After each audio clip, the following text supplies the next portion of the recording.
Hello everyone, Matt from Model Minutes here, and welcome back to the workbench for another unboxing. Something that I've been meaning to do for a little while now, so it's actually a 3-in-1 boxing. So join me on the workbench as I explore the 3 different kinds of Spitfire Mk.V from Airfix. So I think I've been wanting to do this ever since Airfix came out with their Mk.Vc, because I know that obviously they did a Mk.Va and a Mk.Vb, and I wanted to do a bit of a comparison and see what they were all like. So I think what we will do is we'll just very quickly have a look at the 3 different kits. I am aware, before anyone says, that there is technically a 4th version. There is in fact a second tooling of the Spitfire Mk.V, which is a starter set tooling. I have already done a comparison between the starter set tooling and the classic sort of box version. So I'm not going to explore that again in this video. If you'd like to look at that and find out why these 2 kits are basically the same but different, there's a specific video for that on my channel. So in this one, I think what we will do is we will start sort of from the first variant, the Mk.Va, and then work our way forwards. So on the outside of this box, you can see it's a red boxing. We have an item code down here, A02102, 2 paint schemes annotated, Spitfire Mk.Va. The difference being the Mk.Va has the A wing, which consisted of 4 machine guns in each wing. The 5B had 2 machine guns and a cannon in each wing, and the 5C was the universal wing, and it could swap out its armament to either have 2 cannons in each wing or 1 cannon and 2 machine guns. So it was a bit of a mix between what you could pick. So the Mk.Va then, this is been in my stash a little while. We can see that we have a length of 127 millimeters, a width of 155, and there are 46 pieces included. And we've got 2 paint schemes. One is a Mk.Va, so there is actually only one Mk.Va in here. The other one is actually a Spitfire Mk.II, so there are different parts to replicate that. We have Humbrol paint colour callouts, a skill level of 1, so it indicates it should be fairly easy to build, and 1 Airfix flying hour. Cut that out, keep it, it's a token. You can redeem it against more kits if you are a member of the Airfix club, but if you aren't, please do still keep them and send them to Models for Heroes who can redeem them and do their charitable work. The thin edges feature the same information we've already seen, but on this edge here we have some CAD rendering, and then very helpfully, Airfix have given us the tooling information. So the model design and tooling dates from 2010. So it's not the newest model kit in the world, but it's not the oldest either, especially from what we've got here. This particular version is from 2016, so 6 years after it was released. And we have a cartograph logo, which says that we should have cartograph transfers. On the back of the box, we have information about the Airfix club, but obviously I would take that with a massive pinch of salt now, because things have changed since this boxing was released. So typically now on the back of the boxes you'll have nothing. Plus also I guess that saves on printing costs. So we're going to have a quick look inside the box. I'm not going to go absolutely mental. We're just going to discover what the differences are. So you can see I've already had little bits open. Clear parts. So the clear parts in this kit feature 2 kind of elements. This one has the standard sort of bubble canopy or ballooned canopy, plus also the flattened canopy, because this kit is actually based off of the Mk.I kit, which you'll notice as we look through it. But it includes different canopies to represent a Mk.I early, which didn't have the sort of ballooned canopy effect on it. So you get 2 in there, but obviously for the Mk.V you'll need that one. But I'm probably going to keep that and do a Mk.I myself with the other parts that are included in the kit. So we'll have a quick look. Parts wise, I've already had it open. So typically, if you buy a Mk.I kit from Airfix, which is more often than not going to be a starter set, you'll have these components and these components, and that is pretty much it. You've got all of your components on here to build a Mk.I as it stands out of the box. It's well known. I've built a number of the Mk.I kits a number of times.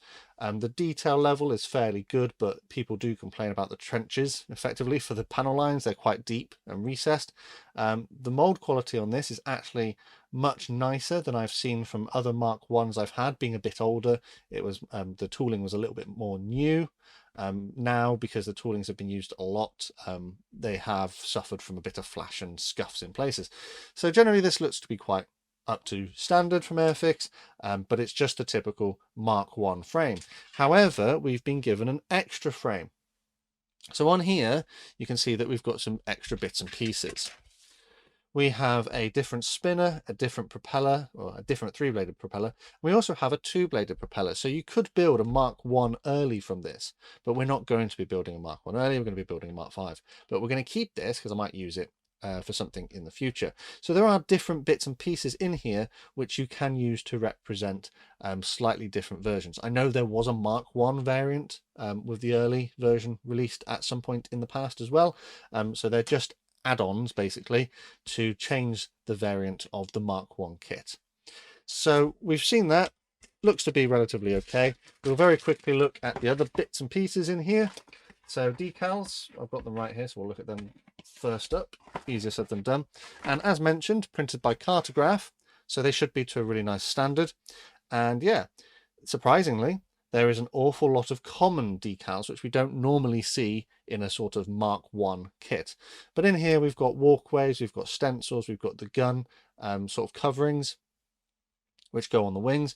We've got a control panel, the roundels for your wings, and the fuselage band. After that, we've got our two different paint scheme sort of transfers because they're ever so slightly different. And we have the first one here for Scheme A and the second one Scheme B. Printed by Cartograph, so I don't anticipate there being any issues with application. Registration looks good. Color saturation is good as well. Yeah, generally really nice transfers. So I'll put those to one side. And then very quickly have a look through the instructions, which are to the normal format from Airfix. Information about the kit at the top and a key to the different symbols we'll see at the bottom.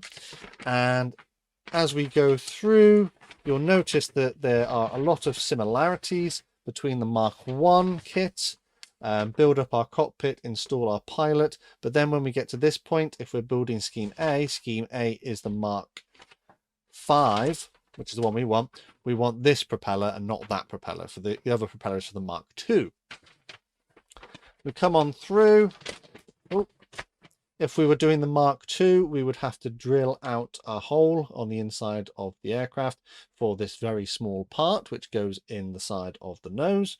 And as we come down, you see it makes reference to the display stands, but we've not seen those ones in a very long time. Sadly, no display stand is included. Then we get to here. We have the option of having our landing gear raised or lowered. It has a pilot, so naturally you could have it in a flying position if you wanted to. And then we finish off the build by adding the last few components. It's not an overly complicated kit. I've done it a number of times. It is objectively fine. And then our painting instructions are printed in full color, which is really good to see. And this is the Mark 5 variant, which I'll probably end up doing. Overall, it's a lower side light grey and then upper dark grey, dark green. Not a particularly exciting paint scheme, pretty sort of standard as far as this sort of period of aircraft would have gone. We do also have the Mark II though, which is quite typically painted in Battle of Britain colours with the dark green, dark earth and the sky underneath. So yeah, two options in there, but as mentioned, you do technically have the parts for the early Mark 1 as well, which I will be saving and using in another project. So that was that first one. That was the Mark 5A, which is based off of the Mark 1 model kit. I don't remember how much I paid for this. I don't think it was very much. I think it was less than a tenner. And as we discussed, tooling based on the Mark 1 from 2010, but this release was 2016, so it's a little bit old now. Don't know how many of these may be around. I think mine might have been like end of stock clearance. Generally acceptable. Choice of two paint schemes. Molding is fairly good. So now we move on to the Mk.V, which is a slightly different kettle of fish. There was a red boxing in this kind of style of box, but I couldn't get that one. I couldn't find it. So what I've done is I've gone second hand. I think again I spent maybe £10 on this one, but because it's an older boxing, again you're going to be less likely to find these ones in the shops. I don't even think I've had it open. So I want to say that this is a 90s sort of reboxing, and what we're going to have inside is a 1975, I'm pretty sure, tooling. So we have an item code of 02046, a bit of information about the kit, and another vintage flying arrow on there, which we could cut out and use. On the back here, we've got some information about the Spitfire. We've got information about the skill level, which apparently is a number 1 again, and Humbrol sort of painting product information too. As we come onto this side, again, we've got a little bit more information. This is a Humbrol product, so it's pre-Hornby. This was back when Humbrol used to own the Airfix brand, and the paint color callouts are here, and we have information about the kit. So the width is 155 millimeters, the length is 118, and there are 35 parts included. But there are two different paint schemes as annotated here on the side. So what I'm going to do is get inside the box, which I've not opened yet. So I bought this on second hand. It was billed as sealed and complete, so I'm hoping that it is sealed and complete. So nothing else inside the box. Incidentally, these are the kind of kits that I grew up with as a kid in these exact boxings, which was good fun. Oh, that takes me back. Look at that. Join the coolest club on the planet. £8.99 per year. Well, it's definitely not £8.99 anymore. You used to get vouchers, Airfix kits, war charts, modeling tips, a colourful badge. Get a friend and you get a free gift. That's nice and fun, isn't it? So let's put that away. Instructions then. Obviously a little bit older, printed in black and white. Still to quite a recognisable format though. And then we turn over the page, and now we're met with our instructions, which are still relatively easy to follow. Pilot goes onto the chair in the cockpit. Assemble your spinner and propeller. I mean, it's rather crude, but cockpit details go inside of the aircraft. Propeller goes inside, and it could freely rotate if you're careful. Wings get glued together, then onto the fuselage. Canopy goes in, tail surfaces and tail wheel. And then we have lower side details, such as your air intakes and the cannon barrels. And then we do have the option to have landing gear raised or lowered again, which is quite a nice feature. Sadly, because of the age of this kit and was quite typical at the time, the painting instructions are in black and white, which I'm not a fan of because it can lead to mistakes, seen as you're just using different sort of shades of grey or hatching to indicate what you should have. But we have two Spitfire Mk.Vs in the kit. The first one is from a Polish squadron, which looks to be light grey underneath, which is 64, and then dark grey and dark green on the top. But I think they're the same paint schemes for both. But yeah, so that's that. Instructions are fairly typical at the time. And there was another piece of blurb which has fallen out, but that just looks like a sort of a warranty kind of card. We have our, what are they? Series 2, it says at the top here. Series 2. It's a Series 2 kit. This is our transfers, which are quite typical of the era where I used to build model kits. I remember them being like generally acceptable, but they're not quite up to the standard of cartograph transfers. However, because this was sealed in box, they don't look like they've tarnished particularly. The printing on these looks to be relatively okay. Registration is a little bit off in places, so the blue circles on the yellow backgrounds have shifted slightly. It doesn't have the finesse of like modern transfers, but they're still, I think, usable. You can see there's a slight printing line down on these ones here, which is a bit of a shame, but not overly noticeable. And the decal film doesn't look to be particularly thick. So I think they may be fine to use. We do have separate red dots for our roundels, which was a sort of a thing that I hated, but it's a creation of the time because obviously we couldn't necessarily guarantee to get perfect registration, and that meant that the red circles would be well off to the side when they were printed. But yeah, I think they would be usable, but it's nice you get two paint schemes. As mentioned, I think I paid like a tenner for this, so not overly bad. And then here we go, we've got our parts all in one bag, all together in one bag, and not even sealed. So we've got grey plastic. Plastic feels a little bit more greasy than the plastic I looked at in the last one. So we've got our little frames, and on here you can see that the mold quality is somewhat different to the Mark 1 or Mark 5 variant that we looked at previously. So we have our fuselage half here. We have some sort of rivet details, but generally speaking, everything is of a raised panel line variety because of the age of the kit. We have a pilot who generally looks to be acceptable, and the other details are on here as well. There is a bit of flash. There are ejector pin marks on some of the components, which may need tidying up if you're that way inclined, and interior details are a little bit lacking. But this is a sort of creation of its time, so it's no surprise sort of the quality of this kit. What is interesting to me, and you can see there's a tooling date on there, 1974, so we don't need to discuss that too much. This is a 1974 a 1974 tooling, which was released back in the 90s. It is worth mentioning that there was the red box version of this, which came out in like 2010 as well, which will be the last time you would have seen this one, because let's face it, this could do with a retool, couldn't it? Anyway, so there's our wing components here, and again, same sort of deal, a little bit crude, somewhat old, but you know, it should build up into a representation of the Spitfire Mk.V. I did ask Airfix when they designed and released the Mk.Vc why they didn't redo the Mk.V, but I think it's because they've never had a Mk.Vc in their range technically. I think they did have a Mk.Vc based on another brand at some point, but that was like a bit of a modification on an existing product and not a bespoke Airfix tooling. Here we've got the canopy, looks okay for its age, a little bit of sort of blemishes on it, probably from being in the same bag. A small clear component there as well. Usable, I would say. Usable. I think it'll build up into an interesting kit. So that was that one. And that brings us on to this one. So we had a 2010 tooling, a 1975 tooling, and then this one is a 2020. Here we go, yep. So model design and tooling 2020. So this is the original 2020 release. I have already done a massively deep dive into this kit, but just for the sake of things, we'll have a look through. 2 paint schemes again. So they've all come with 2 paint schemes.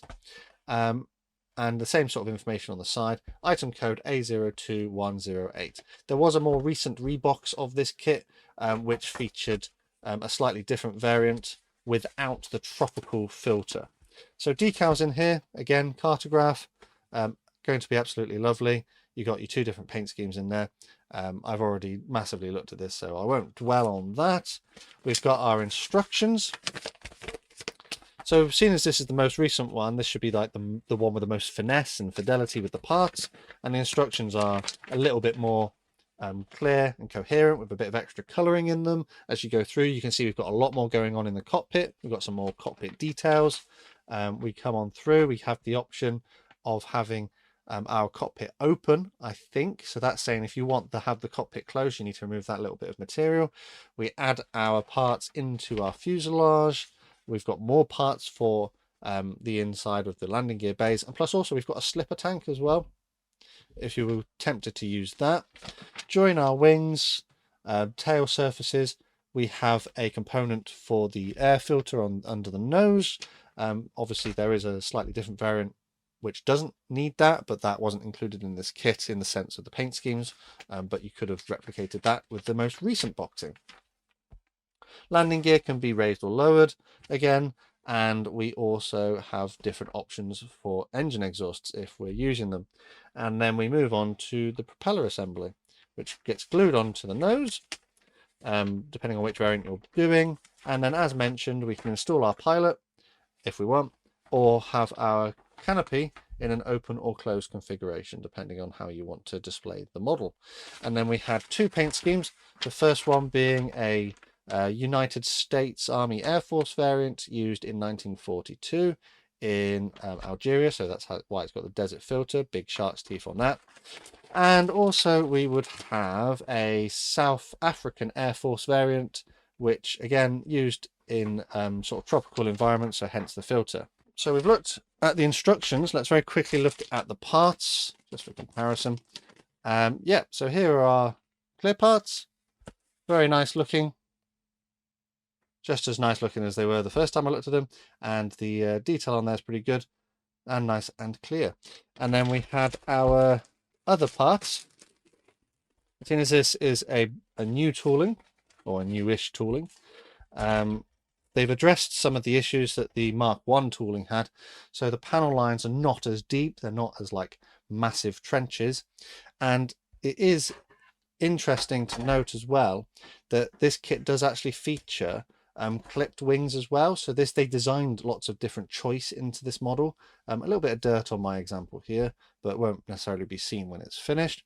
So we had a clipped wing example, or the normal extended wings as well. So depending on how you wanted to build this, there were options designed into it. Coming on down, as mentioned, here are our tropical filter sort of under nose parts, or the flat part that could be used as well. Slipper tank as an option, different engine exhausts, and also different spinners as well. There are also included 2 different propellers, which were for the 2 different variants. I think one which is more like a paddle blade and the other one which is more like thinner, and then cockpit interior details as well. One of the things I remember thinking about the pilot though is that the pilot is a little bit under scale. He's a little bit small. If we compare the pilot to the 1975 one, you can see that the 1975 one is somewhat bigger. I don't think the 1975 one is large. I think that the Airfix, the new Airfix figure, is a little bit smaller. I think he's a little under scale. He definitely, I've seen him built, and I've built it into kits before, and he does look a little bit small in comparison. But yeah, those are the 3 Spitfire Mk.Vs in 1/72 scale that you may see floating around. The most recent one being the Spitfire Mk.Vc, the 2020 tooling. And this sort of product would retail for £11.99 here in the UK at the time I'm making this video. So they all have a similar price point, or had a similar price point, based on, you know, the fact that they're a single kit of a single machine, but you get 2 paint schemes in each one. I particularly like that the Mk.Va came as, like, it's a variant of the Mark 1, but you could also do a Mark 1 early or a Mark 2. I don't know if they would re-release this one, but maybe they would in the future.